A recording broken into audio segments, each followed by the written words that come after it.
लोकतंत्र में एक मूलभूत परिवर्तन चाहिए।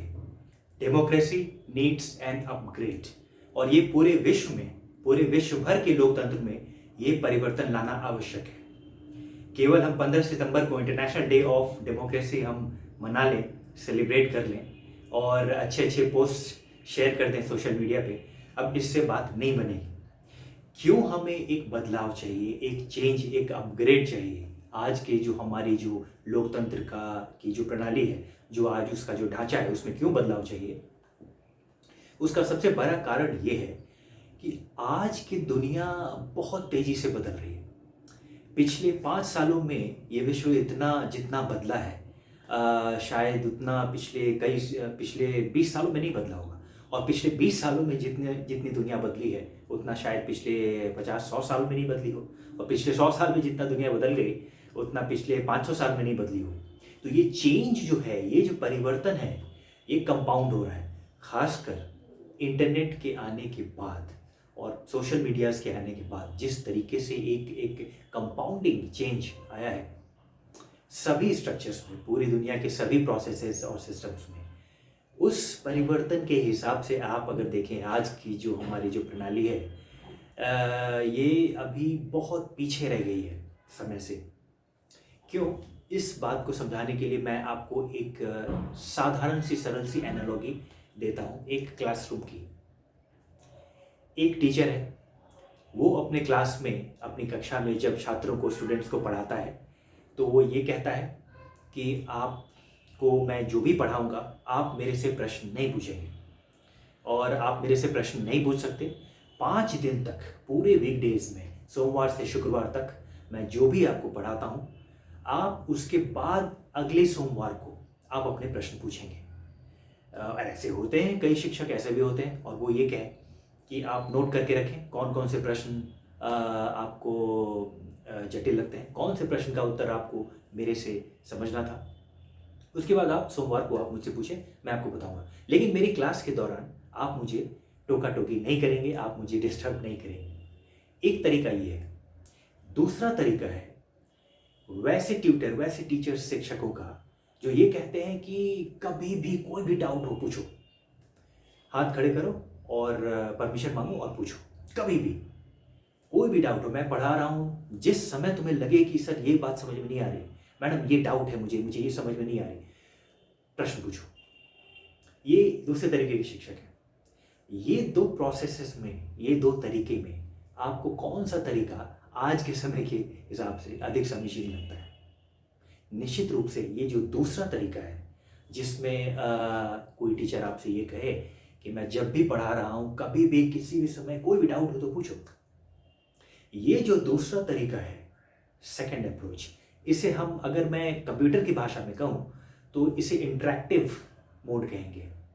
और पहला जो तरीका है, जिसमें कि आपको प्रश्न पूछने की आज़ादी नहीं है और आपको कुछ 5-7 दिन तक या जितने भी समय तक आपको जो भी इंफॉर्मेशन दिया जा रहा है, आपको केवल शांत रहना है और उस इंफॉर्मेशन को लेना है। उसके बाद आपका समय आएगा। इसे बैच मोड आप कह सकते हैं। बहुत सरल भाषा में मैंने समझाया। बैच मोड और इंटरैक्टिव मोड, ये केवल कंप्यूटर की भाषा नहीं है, ये कोई भी समझ सकता है। तो आज के समय के हिसाब से आपको लगता है कि बैच मोड ऑफ डेमोक्रेसी काम कर रही है? Is it really working? Our democracy is not upgraded to these times. इसीलिए आज हमें इंटरनेशनल डे ऑफ डेमोक्रेसी हम मना रहे हैं सितंबर 15 को। हमें ये समझना पड़ेगा कि हमारे लोकतंत्र में अब एक बहुत बड़ा एक अपग्रेड चाहिए। We need democracy 2.0। क्योंकि आप देखिए, अभी तक जो हम करते आए हैं वो ये कि किसी भी हम कुछ एक पार्टी या कुछ दलों के समूह को हम चुनते हैं और कहते हैं कि 5 साल हमने, या विश्व के अलग अलग प्रांत में 4 साल हैं, इस तरीके के प्रावधान है, तो 4 या 5 साल हमने आपको मैंडेट दिया और अब आप अपने एजेंडे के हिसाब से आप गवर्न कीजिए। और उनका जो एजेंडा होता है, जो एजेंडा लेकर वो लोगों के पास जाते हैं कि आप मुझे मौका दीजिए, आप दूसरे को मौका मत दीजिए, वो जो एजेंडा होता है वो अगले 5 साल के लिए होता है। तो आज के समय में अगले 5 साल में पूरी दुनिया बदल जाती है। आप में से अगर कोई भी अपनी कॉर्पोरेट, किसी कॉर्पोरेट कंपनी में अगर सीनियर पोजीशन में काम करता हो, प्लानिंग और स्ट्रैटेजी मेकिंग में इन्वॉल्व है, तो आपको पता है कि आप आज के समय में एनुअल प्लानिंग भी आप इस तरीके से नहीं करते कि जो भी लिख दिया रिटन ऑन स्टोन, उसमें कोई बदलाव नहीं होगा। आप जब भी स्ट्रैटेजी, एनुअल प्लानिंग करते हैं, अगले इवन क्वार्टरली, एनुअल तो आप भूल जाइए, जब भी आप क्वार्टरली प्लानिंग करते हैं, फिर भी आप अपने टीममेट्स को ज़रूर ये बताते हैं कि इसमें से भी अगर कुछ रियल टाइम चेंजेस की आवश्यकता होगी तो हम वो करेंगे, उसके लिए हम अलग से मीटिंग बुलाएंगे। ये हम में से हर किसी के साथ होता है। वही चीज़ आप समझिए कि डेमोक्रेसी में ये कैसे हो सकता है कि मैं अगले 5 साल के लिए किसी को सत्ता दे दूं और कहूं कि 5 साल तक मैं आपसे कोई प्रश्न नहीं पूछ सकता।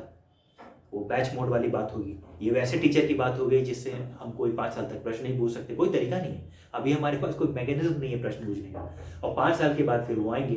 5 साल में पब्लिक मेमोरी इज शॉर्ट, पता नहीं चलेगा कि कब कौन सी बात पुरानी हो गई। सही मायने में जो जो जनता की समस्याएं हैं उससे न वो अवगत हो पाएंगे और न आप उन्हें बता पाएंगे। तो इसका समाधान क्या है? इसका समाधान अभी तक विश्व में किसी के पास नहीं है, किसी भी लोकतंत्र के पास नहीं। हालांकि लोकतंत्र एक निश्चित रूप से एक बेहतर प्रणाली है, लेकिन अब इस मौजूदा एग्जिस्टिंग लोकतंत्र में भी एक अपग्रेड चाहिए। इसे हम समझ नहीं पा रहे हैं।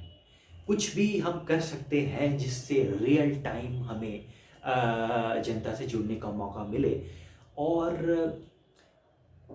एक ऐसे इंतजाम हो, ऐसी व्यवस्था हमारी हो आज के समय के हिसाब से, जिससे जनता को लगे कि फलाने फलाने मुद्दे पे मेरे द्वारा चुने हुए लोग फैसला नहीं ले रहे हैं, हम ही ये फैसला ले रहे हैं। वो किसी भी विषय पर ये जो फैसला लिया गया है ये हमारे द्वारा लिया गया है, किसी सरकार के द्वारा लिया गया नहीं है। इसलिए क्योंकि आज के समय में 4-5 साल में पूरी दुनिया बदल जाती है। कौन से एजेंडा की आप बात कर रहे हैं? आपका एजेंडा आज अगले 5 साल का आप अगर कोई एजेंडा तय करेंगे, उस 5 साल में पूरी दुनिया बदल जाएगी, पूरी टेक्नोलॉजी बदल जाएगी, पूरा सिस्टम बदल जाएगा। तो इसलिए ये चीज़ हमें समझना पड़ेगा कि हमें interactive mode of governance democracy चाहिए, बैच मोड नहीं चाहिए। इंटरैक्टिव मोड के लिए अभी तक पूरे विश्व में इस पे चर्चा भी नहीं हो रही। शायद जब आर्टिफिशियल इंटेलिजेंस की एंट्री हो, एक न एक दिन तो होगी ही। न्यूजीलैंड में निक जेरिटसन ने सैम नाम के आर्टिफिशियल इंटेलिजेंस रोबोट पॉलिटिशियन को बनाया था। 2020 के चुनाव में वो चाहते थे कि सैम खड़ी हो, लेकिन 2020 में तो कुछ और ही हो गया। लेकिन शायद आने वाले समय में हम AI वर्चुअल पॉलिटिशियन देखेंगे ही। ये उनकी एंट्री तो होगी, आज हो या 100 साल बाद हो या 50 साल बाद हो, होगी तो अवश्य। तो ये हमें समझना पड़ेगा कि आने वाले समय में क्या आज के लोकतंत्र के हिसाब से हम जनता से उस तरीके से जुड़ सकते हैं? नहीं जुड़ सकते। और इसीलिए पूरे विश्व में, केवल भारत की बात नहीं है, एशिया की बात नहीं, पूरे विश्व में एक डिसकंटेंट, एक आक्रोश नहीं तो कम से कम इतना तो है कि असंतोष है लोगों में कि जो भी चुनकर आते हैं, चाहे आप डेमोक्रेट को वोट दें, चाहे आप रिपब्लिकन को वोट दें, आप लेबर को वोट दें या कंजर्वेटिव को वोट दें, जो भी वहाँ चुनकर आएगा, आपको ये नहीं लगेगा कि फिर वो मेरी भाषा बोल रहा है। जो जिसे भी आप चुनकर आते हैं, आप उसके बाद ठगा हुआ महसूस करते हैं कि ये तो मेरी भाषा बोल नहीं रहा और मेरे पास और कोई विकल्प नहीं है। वो भी जानते हैं कि आपके पास कोई विकल्प नहीं है। 2 में से किसी कम खराब को चुनना है तो आप हमें ही चुनेंगे, वो भी जानते हैं। तो उसके बाद ना आप कुछ कर सकते हैं, न इसमें उस तरीके की बात हो सकती है कि सही मायने में आपको संतुष्टि मिले कि फलाने मुद्दे पे लोगों की राय ली जा रही। इसलिए मुझे लगता है कि इंटरैक्टिव मोड ऑफ डेमोक्रेसी का समय आज है। हमें डेमोक्रेसी 2.0 चाहिए। कहने के लिए तो अगर डेमोक्रेसी कहाँ से शुरू हुई, इसको अगर ढूंढे जाएंगे इंटरनेट में, तो पश्चिम में हर चीज़ वो लोग अपने तरीके से बताते हैं, जैसे कि वो काफ़ी विकसित थे और बाकी तो डेवलपिंग कंट्रीज़ कुछ है ही नहीं। वो ये आपको बताएंगे कि क्लेस्थेनिस ने कुछ पॉलिटिकल रिफॉर्म्स बनाए थे 6th सेंचुरी BC में, 507-508 BC में, और उसमें डेमोक्रेसिया उसे कहा गया था, डेमोस मतलब लोग और क्रेटोस मतलब उनकी ओपिनियन, वॉइस। तो इस तरीके से वहाँ से डेमोक्रेसी आ रही है। लेकिन इंडियन सब कॉन्टिनेंट में हम जानते हैं कि डेमोक्रेसी हमारी बहुत पुरानी है, और ये उनके हिसाब से उन्हें ये लग रहा है, उन्हें ये लग रहा है कि ये जो हमने चीज़ कर दिया है ये एक बहुत बड़ा तीर मार दिया है, और यही एक अल्टीमेट वॉइस है डेमोक्रेसी। अगर ये सही मायने में इतना इफेक्टिव होता तो कई देश हैं, चाइना, रशिया, और मैं किसी आइडियोलॉजी की बात मैं नहीं कर रहा हूँ, आप इसमें लेफ्ट राइट में मत उलझिए। दुनिया के आज भी कई ऐसे देश हैं जिनका भरोसा नहीं है डेमोक्रेसी पे, और वो काफ़ी आर्थिक उन्नति कर रहे हैं कई मायने में। क्या कारण है कि अगर डेमोक्रेसी इतनी ही परफेक्ट है आज के समय में, तो क्या उनका विश्वास क्यों नहीं आता डेमोक्रेसी में? कहीं ना कहीं चाइना जैसे कंट्रीज, जितने भी ये देश हैं, वो जानते हैं कि आज की जो डेमोक्रेसी है, जिस जिस ढांचे में हमने डेमोक्रेसी को रखा है, वो एक ड्रैग है डिसीजन मेकिंग में। उस डेमोक्रेसी के अंदर, उस लोकतंत्र की प्रणाली के अंदर युद्ध स्तर पे काम नहीं हो पाएगा, नहीं हो सकता। इसीलिए अगर आपको एक युद्ध सवार फुटिंग नोट पे डेवलपमेंट करना है अपने प्रांत, अपने देश का, तो आपको कुछ और तरीके अपनाने पड़ेंगे। हाँ, चीन जैसे देश ने कुछ बहुत ही अमानवीय चीज़ें भी की है, तो मैं किसी का पक्ष नहीं ले रहा हूँ, मैं केवल ये कह रहा हूँ कि हमें ये सोचना चाहिए कि क्यों आखिर कुछ देश कन्विंस नहीं है हमसे कि आप जिसकी बात कर रहे हैं डेमोक्रेसी और तालियां बजा रहे हैं, लोगों को कोई फर्क नहीं पड़ रहा कि कोई भी वहाँ बदलता है, बात तो वही रह जाती है, तो किस बात की ताली बजाई जा रही है। लेकिन ये लोग जो भी वहाँ चुनकर आते हैं, वो कई समारोह करते हैं, तालियां बजाते हैं, कोट शेयर करते हैं कि सबसे बड़ी जो बात होनी थी विश्व में वो हो गई, डेमोक्रेसी। और अमेरिका कहता है कि ओल्डेस्ट डेमोक्रेसी है, जो कंटिन्यूस ओल्डेस्ट डेमोक्रेसी। भारत की तारीफ होती है लार्जेस्ट डेमोक्रेसी। लेकिन दोनों देशों के जो लोग हैं वो हमेशा अपने आप को ये ठगा हुआ पाते हैं कि हमारी बात तो हो ही नहीं रही वहाँ पे। तो बात, प्रॉब्लम जो है वो न यूएस में है, न इंडिया में है, न चाइना में। प्रॉब्लम ये है कि समय समय के अनुसार हर संस्था में एक परिवर्तन होना चाहिए। इस डेमोक्रेसी को हमने एक रिटन ऑन स्टोन बना लिया है। Democracy word is not coming from atom, ये हमें समझना पड़ेगा, ये हमने इसे बनाया। और आज अगर इसमें बदलाव चाहिए, इसमें परिवर्तन चाहिए, आज अगर ये अपग्रेड हमें करने की आवश्यकता लगती है तो करना चाहिए। कुछ भी, ये परिवर्तन इस संसार का नियम है, ये हम सभी जानते हैं, कहते आए हैं ये बात। लेकिन डेमोक्रेसी में कोई परिवर्तन नहीं हो सकता, कोई चेंज नहीं हो सकता, ये बात बहुत अजीब है अपने आप में। इसलिए मुझे लगता है कि टेक्नोलॉजी को यूज़ करके, एडवांस आर्टिफिशियल इंटेलिजेंस को यूज़ करके यदि संभव हो तो इस तरीके की प्रणाली बनाई जाए जिससे हम डेमोक्रेसी 2.0 की ओर जा सकें, जिससे रियल टाइम में किसी भी विषय में, चाहे वो पॉलिटिक्स हो, फाइनेंस हो, पब्लिक एडमिनिस्ट्रेशन हो, लेजिस्लेटिव हो, एग्जीक्यूटिव हो, जुडिशियल इश्यूज हो, किसी भी इश्यू पे लोगों की राय से सीधे तरीके से जुड़ना पड़ेगा। जो लोगों को रिप्रेजेंट कर रहे हैं, जो निर्वाचित लोग हैं वहाँ पे, उनकी वॉइस और लोगों की वॉइस एक होनी चाहिए। आज एक नहीं है, नहीं है आज एक वॉइस। लोग चुनते हैं जिन्हें, वो जो वॉइस जिस भाषा में बात करते हैं उनकी जो वॉइस है, और जिन्होंने चुना ये सोचकर कि हमारी बात आप बोलेंगे, उनकी वॉइस और इनकी वॉइस एक नहीं है। इसलिए ये बहुत आवश्यक है कि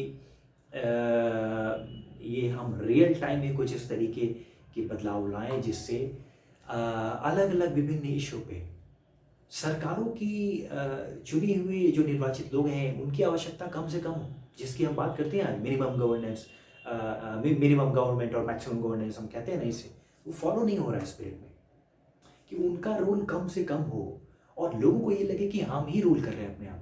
तभी सही मायने में हम डेमोक्रेसी को ये कह पाएंगे, by the people for the people, ये जो हम कहते हैं ना, to the people for the people by the people, अभी नहीं है। अभी हम सिर्फ ये कोट यूज़ कर रहे हैं।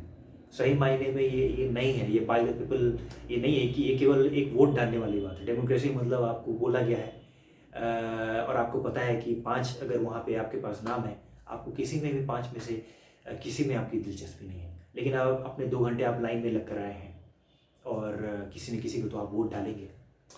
तो इसलिए ये आज जो है ये for the people by the people, ये उस तरीके से स्पिरिट में बात नहीं है, और ये तभी हो सकता है जब हम इस तरीके की प्रणाली लाएं। दिस इज़ वाई मुझे लगता है आज एक अच्छा अवसर है इस पे इंट्रोस्पेक्शन करने का, इस पे चिंतन करने का, कि इंटरनेशनल डे ऑफ डेमोक्रेसी हम कह रहे हैं, लेकिन क्या पूरे विश्व में डेमोक्रेसी, लोकतंत्र का जो एक वर्तमान में जो ढांचा है, जो प्रणाली है, उसमें मूलभूत परिवर्तन चाहिए? निश्चित रूप से चाहिए। और वो परिवर्तन ये चाहिए कि अब ये एजेंडा किसी पार्टी ने दे दिया, उसकी बेसिस पे वोट मिल गई और फिर 5 साल बाद वो हिसाब मांगने आएंगे। ये बात बहुत डिस्कनेक्टेड है। अभी रियल टाइम पे एक कनेक्शन चाहिए। जो वो सरकार में बैठे लोग सीधे तरीके से पूछें, हमारे सामने ये समस्या है, आप क्या समझते हैं? वो अपनी राय दें। मैं ये नहीं कह रहा हूँ कि एसएमएस पोलिंग करें, कुछ ना कुछ हम कर सकते हैं। टेक्नोलॉजी से आज कुछ भी हो सकता है। अच्छी चीज़ें हो सकती है, बुरी चीज़ें हो सकती है, क्या क्या नहीं हो सकती, क्या क्या नहीं हो रहा है आजकल टेक्नोलॉजी से। इसलिए आज जब हम इस दौर में हैं, जब टेक्नोलॉजी ने हमें ये विश्वास दिया है कि कुछ भी हो सकता है, एवरीथिंग इज़ पॉसिबल, तो उसका इस्तेमाल, उसका हम यूज़ करें सबसे अधिक डेमोक्रेसी को अपग्रेड करने में। We need democracy 2.0।